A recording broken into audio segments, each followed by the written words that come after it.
Gloire à Jésus. Gloire à Jésus. Je vais encore prier pour la parole. Seigneur mon Dieu, ce matin, nous venons nous approcher de toi. Toi qui disposes les temps et les circonstances. Et à ce moment précis, tu nous donnes de venir, oh Dieu, papa, de ta présence pour recevoir encore ta parole. Et la parole de vie, la parole qui nous donne la grandeur, la parole qui nous illumine, la parole qui nous construit, la parole qui nous bâtit, la parole qui nous amène dans ton cœur. Seigneur, dès ce matin, nous inspirer, nous canaliser, nous conduire, nous guider, nous orienter, afin que Père, oui, ta parole soit poussée par l'Esprit. Oui, si c'est poussé par l'Esprit que les hommes ont parlé de la part de Dieu. Père, prends le contrôle, bénis ce moment, bénis ce culte et donne gloire à ton nom, au nom de Jésus.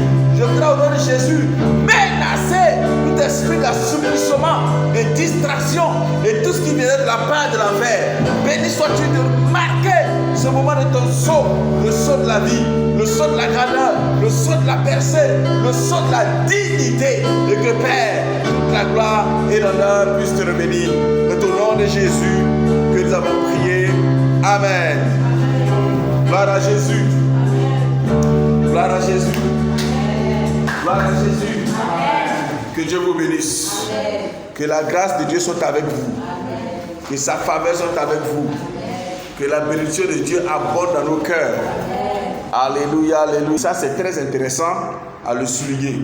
Alors, ce matin, nous allons, on peut pas être en marge de ce qui se passe de la Noël.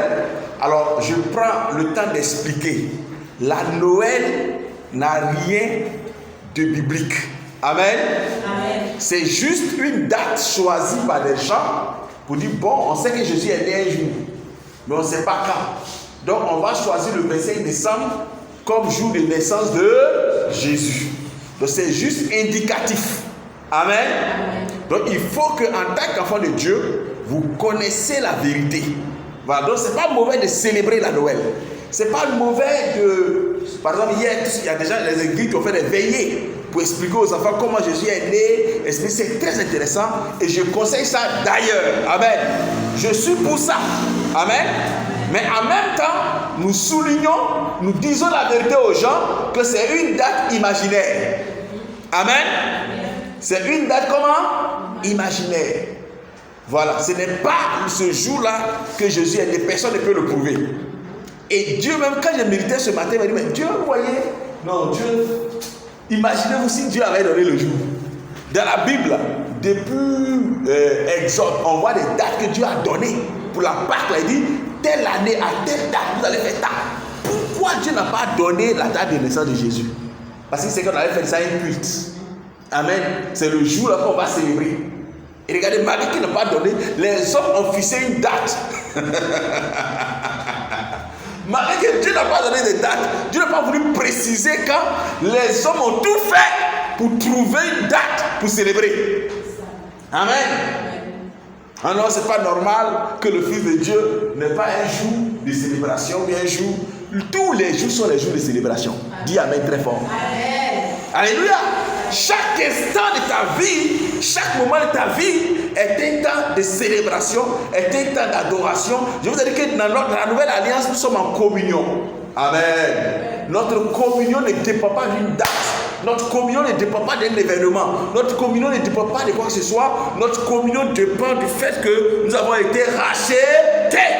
Et nous demeurons dans la communion jour et nuit, peu importe les temps, peu importe les circonstances, peu importe les dates. Amen. Nous sommes dans la communion du Père. Mais je bénis Dieu parce que ceux qui ont choisi cette date, aujourd'hui ça permet de prêcher l'évangile. Si tu poses la question à quelqu'un aujourd'hui c'est quelle date? Il va dire c'est Noël. Noël c'est quoi? C'est la naissance de Jésus. Même s'il est païen, il sait qu'il y a un Jésus qui est né un jour. Amen. Il est musulman, il sait qu'il y a un Jésus qui est né un jour. Il est Kokamba, il sait qu'il y a un Jésus qui est né un jour. Donc ça c'est bon. Amen. Donc pour ça, je ne condamne pas cela. Alléluia. Mais vous devrez connaître, vous devrez savoir aussi que ce n'est pas forcément la date de naissance de Jésus. Amen. Gloire à Jésus. Alors ce matin, le thème que je voudrais partager avec vous, c'est destiné à voir le juste. Destiné à voir le juste. Vous voyez, c'est tellement intéressant. Destiné à voir le juste. Vous voyez, dans ces périodes de fête, tout est lié à la naissance de Jésus. Et nous allons prendre nos Bibles dans le livre de Luc. Et je vais lire rapidement. Quand nous lisons Luc chapitre 2, nous voyons les événements de la naissance de Jésus. Mais dans tous ces événements, il y a deux groupes de personnes dont leur vie, leur manière de faire va me marquer et va m'amener à comprendre une chose. Amen. Dieu nous a destinés, ou Dieu a destiné certaines personnes à voir le juste. Amen. À toucher le juste. À être justifié par l'arrivée du juste. Amen. Parce qu'un seul est juste. Amen. Nous sommes tous pécheurs. Un seul est juste. Et ce juste-là, Dieu, dans son plan, dans son programme, va permettre que toi et moi, nous puissions être destinés à voir le juste. Amen. Destinés à vivre pour lui, destinés à expérimenter, destinés à avoir une relation avec lui. Et ça, c'est balèze, c'est intéressant. Vous voyez, dans votre vie, vous pouvez mener votre vie, toute votre vie, naître, mourir sans connaître Jésus. Amen. Et c'est le plus grand malheur pour un être humain. Naître, mourir sans connaître Jésus. C'est le plus grand malheur. Il n'y a pas un autre malheur derrière ça. Amen. Mais Dieu, dans son amour et dans sa grâce, nous a destinés à voir le juste. Amen. Nous a destinés à connaître le juste. Nous a destinés à vivre avec lui. Nous a destinés à nous connecter à lui. Nous a destinés à l'expérimenter. Nous a destinés à l'aimer. Nous a destinés à marcher avec lui. Et là, c'est la plus grande richesse que l'on peut avoir sur la terre. Amen. Alors, j'ai lu Luc chapitre 2. Je lis à partir du verset 8. Quand vous prenez le chapitre 1, chapitre 2, ça parle de la naissance de Jésus. Mais moi, je commence à partir du verset 8. Les anges annoncent la naissance de Jésus. Oh, alléluia. Il y avait dans cette même contrée des bergers qui passaient dans les champs les veilles de la nuit pour garder leur troupeau. Et voici, un ange du Seigneur leur apparut, et la gloire du Seigneur resplendit autour d'eux. Ils furent saisis d'une grande frayeur.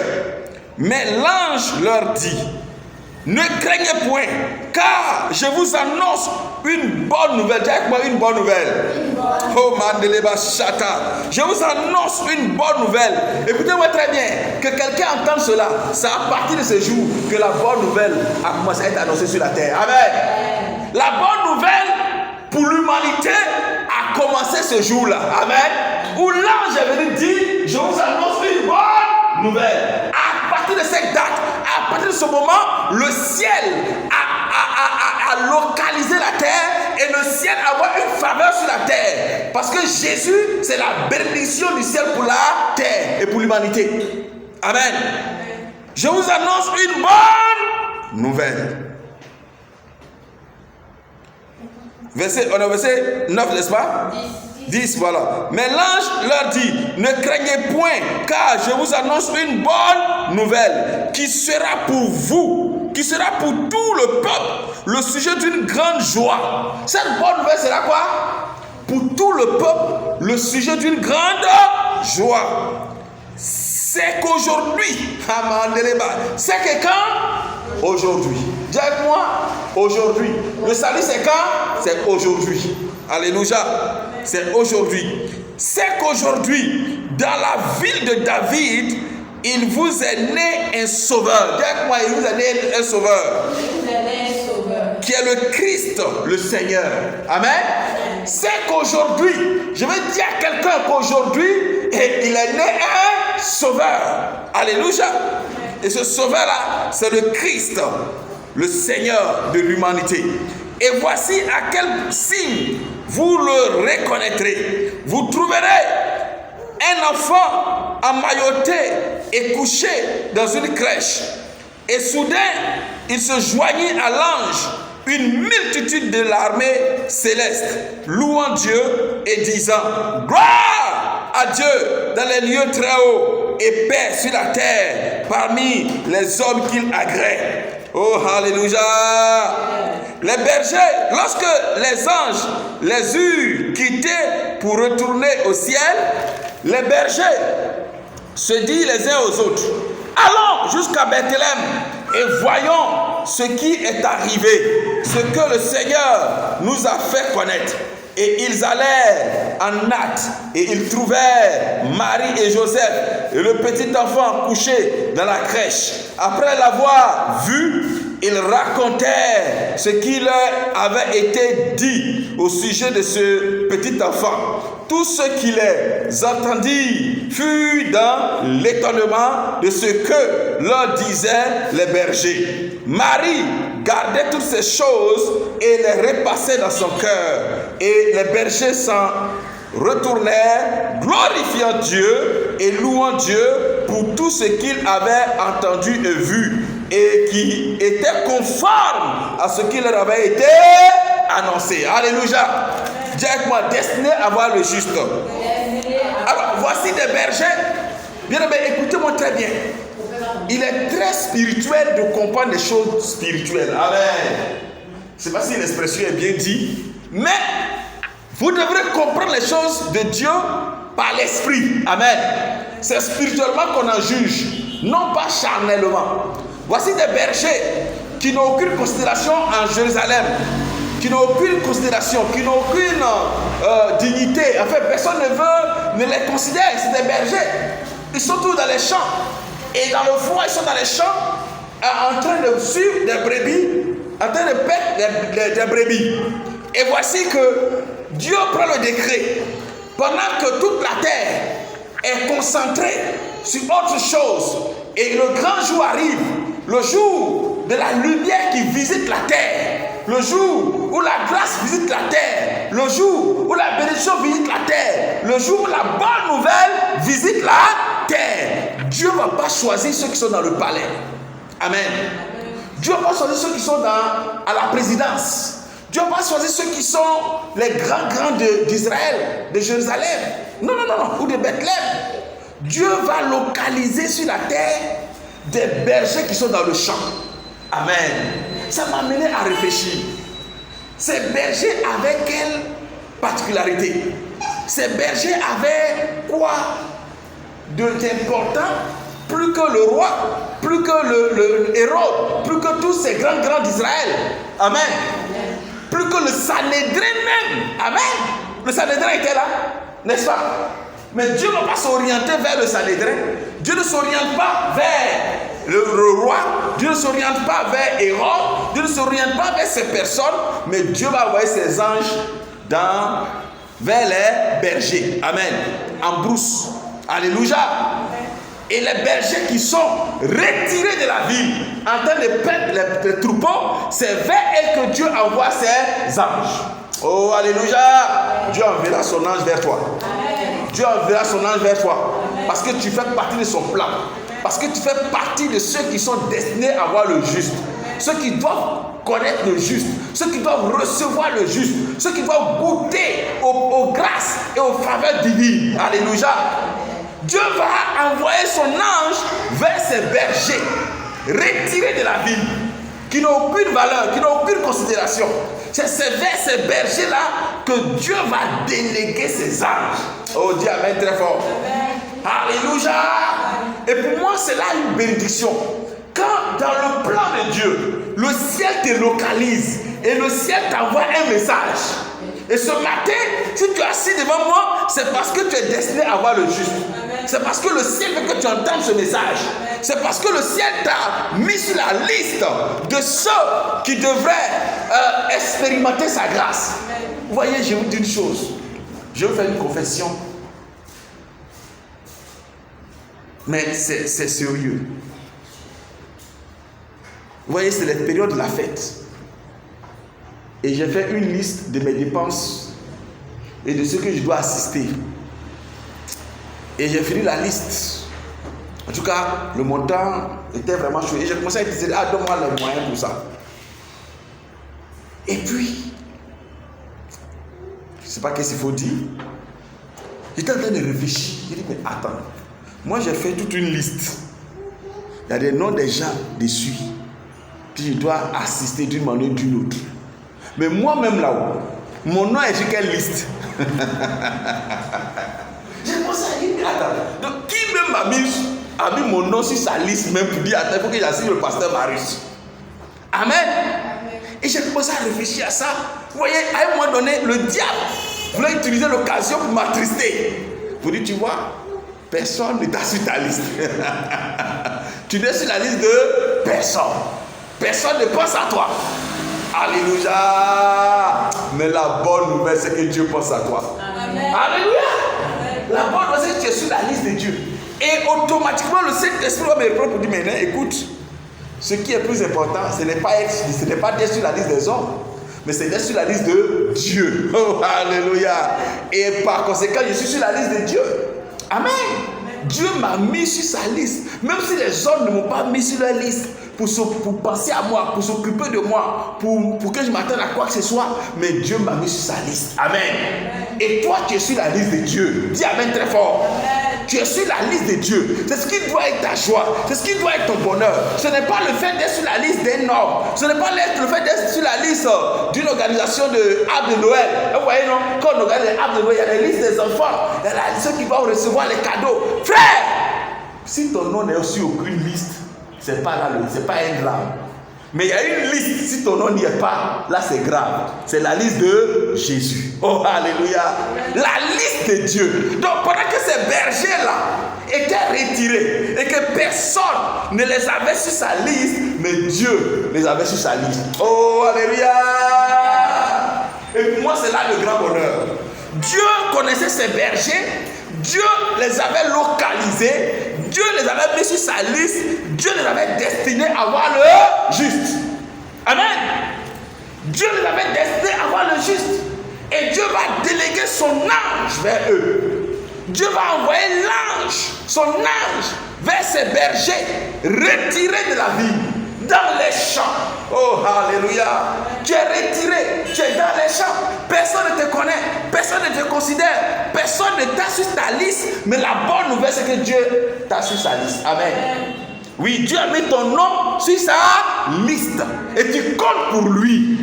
Bien-aimé, tu comptes pour lui. Alléluia. Si personne ne te voit, si personne ne te localise, Dieu t'a déjà localisé. Et le regard de Dieu est mieux. Alléluia. La faveur de Dieu est mieux. Je préfère la faveur de Dieu que la faveur des hommes. Je préfère être sur la liste de Dieu que d'être sur la liste des hommes. La preuve, c'est que là, sur la liste des hommes, c'est même pas évident qu'ils vont réagir. Moi-même, j'ai fait la liste jusqu'à là même. Je n'arrivais pas à piquer. Ah! Pourtant, dans mon cœur, je veux. Mais dans mes mains, je suis incapable.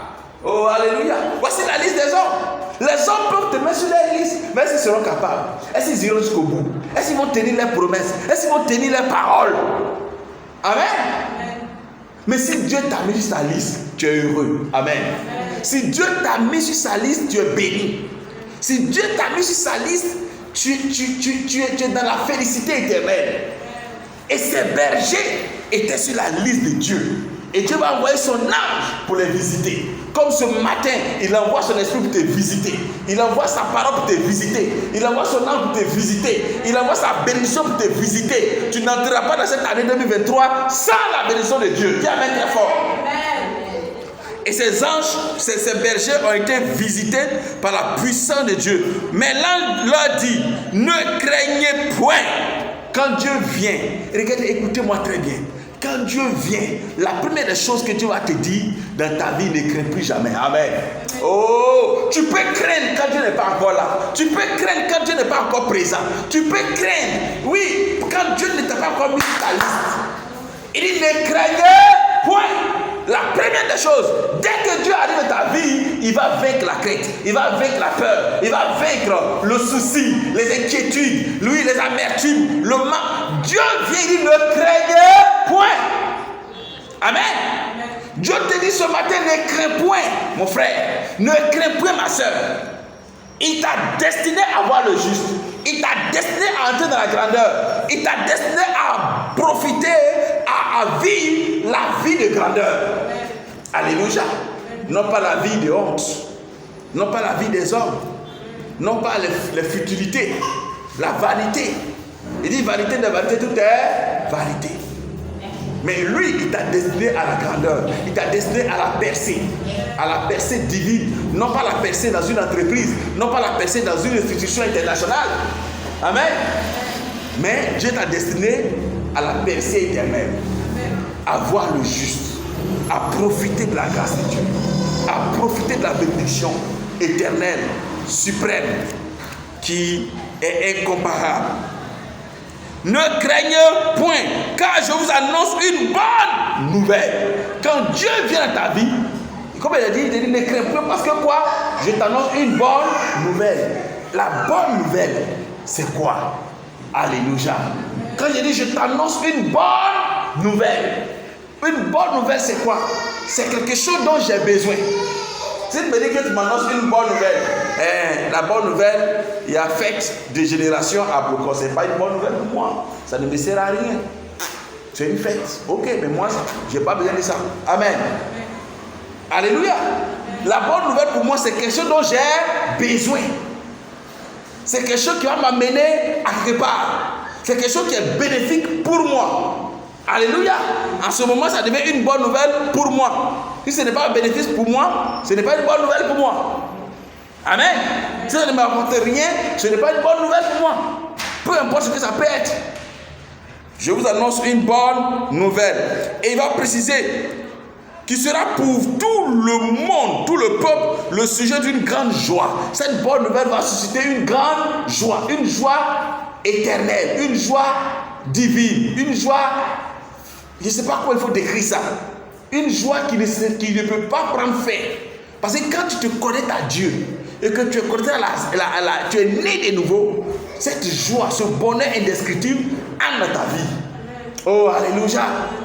Il dit à cette femme, cette eau vive coulera tout le long de ta vie. C'est une eau vive, c'est une eau de vie. C'est une eau qui n'est pas comme les autres. C'est qu'aujourd'hui, dans la ville de David, il vous est né un sauveur, qui est le Christ, le Seigneur. Amen. Il vous est né un sauveur, qui est le Christ, le Seigneur. Bien aimé, je ne veux pas vraiment être long, mais regardez ces bergers. Je me suis posé pourquoi ça a eux qu'on vient dire ça, alors que les autorités sont là, les prêtres sont là, le Sanhédrin est là, Hérode même est là. Tout cela, Dieu ne les informe pas. Amen. C'est toi qui l'informes. Oh, alléluia. Il dit, allez dans la ville. Parce qu'il vous est né un enfant. Et après la nouvelle, l'ange a donné l'orientation. Là où se trouve l'enfant. Et les bergers vont dire quoi? Il dit, et voici à quel signe vous le reconnaîtrez. Vous trouverez un enfant emmailloté et couché dans une crèche. Et soudain, il se joignit à l'ange une multitude de l'armée céleste, louant Dieu et disant, une multitude de l'armée céleste, louant Dieu et disant, gloire à Dieu dans les lieux très hauts et paix sur la terre parmi les hommes qu'il agrée. Oh, alléluia. Gloire à Dieu dans les lieux très hauts et paix sur la terre parmi les hommes qu'il fait quoi? Agrée. Que Dieu agrée. À partir de cet instant, à partir du moment que le juste est né, Dieu peut maintenant agréer les humains. Amen. Parce que pour que Dieu agrée ta vie, Dieu ne peut pas t'agréer par ton comportement. Amen. Dieu ne peut pas t'agréer par ta bonne manière. C'est une grâce. Amen. Et on obtient cette grâce par la connexion divine. Et Dieu nous octroie sa justice.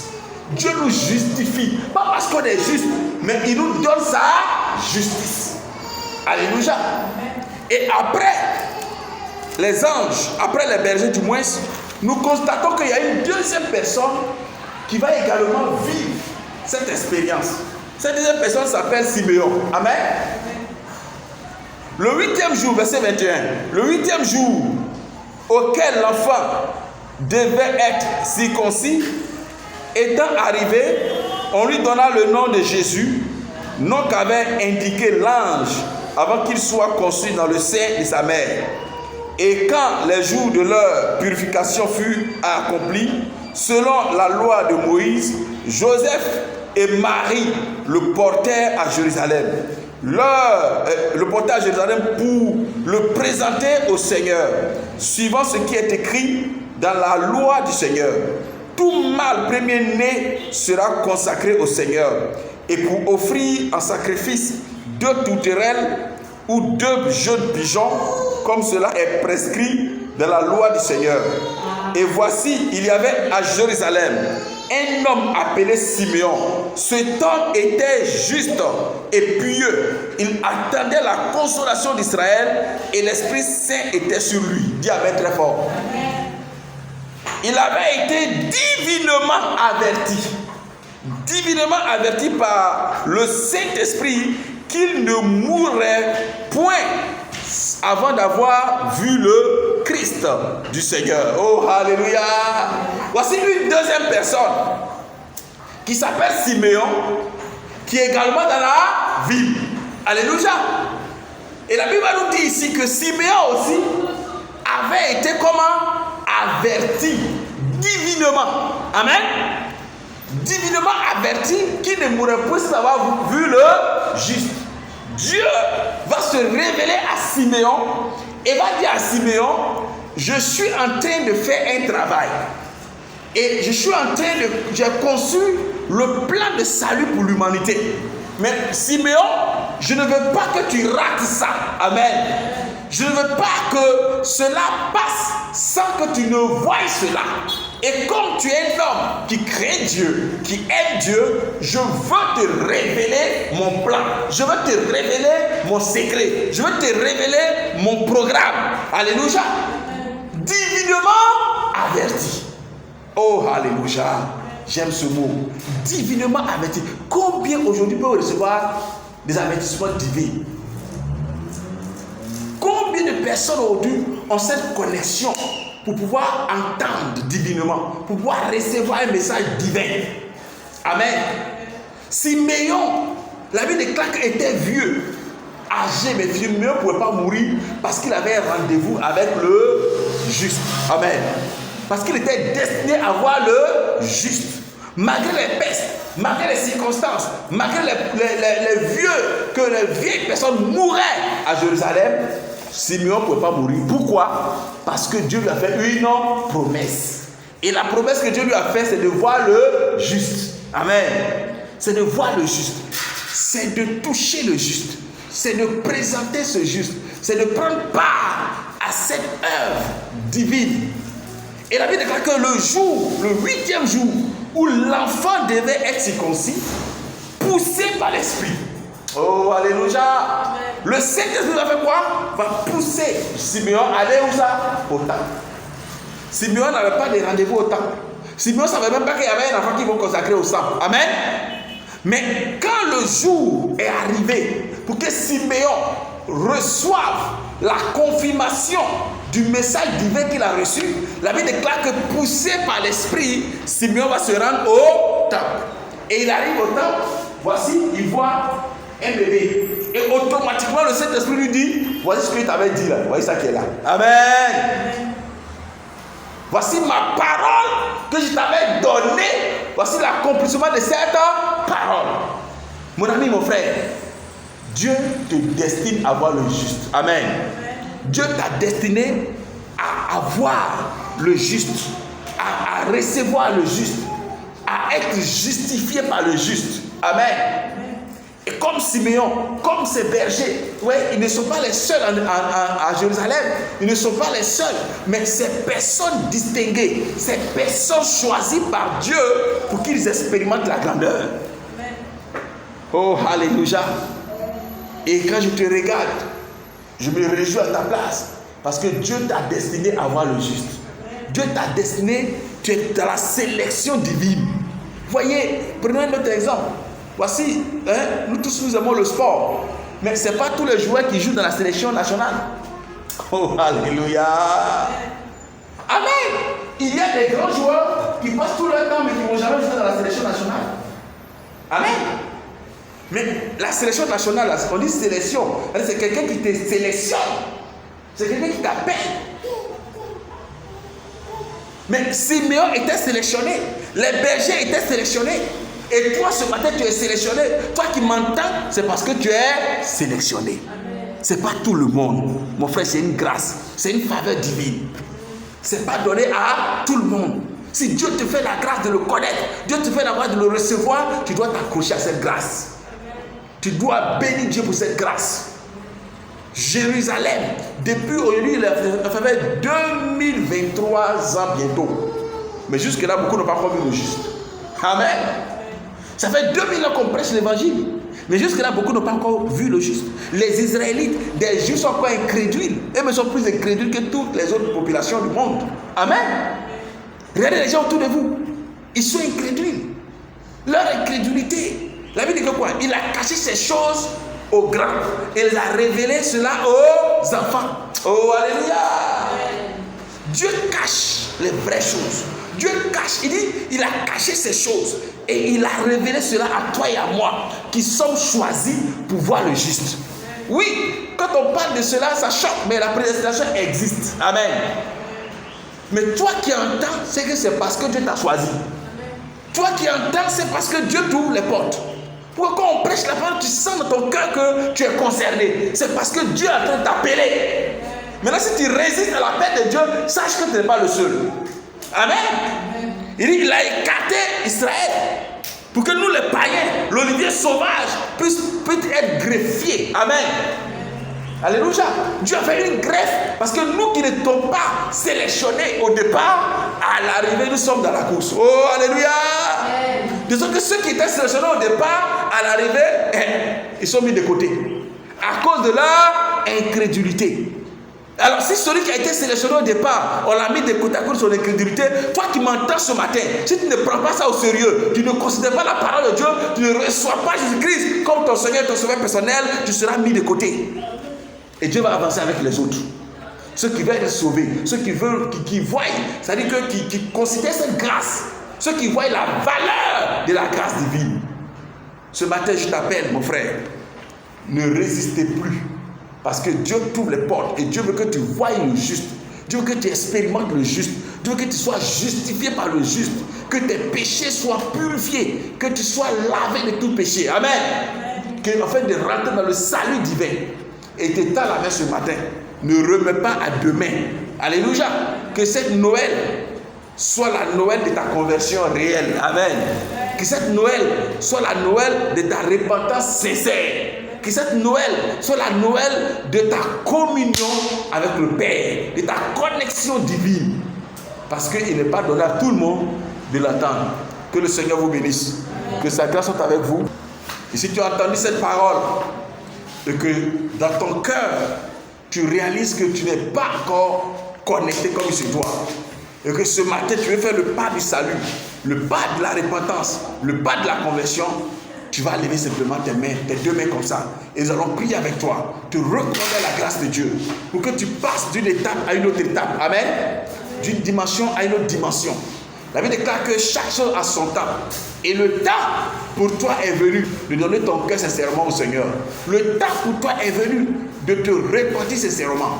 Et voilà pourquoi Dieu permet que tu entendes sa parole ce matin. Sur ce, on va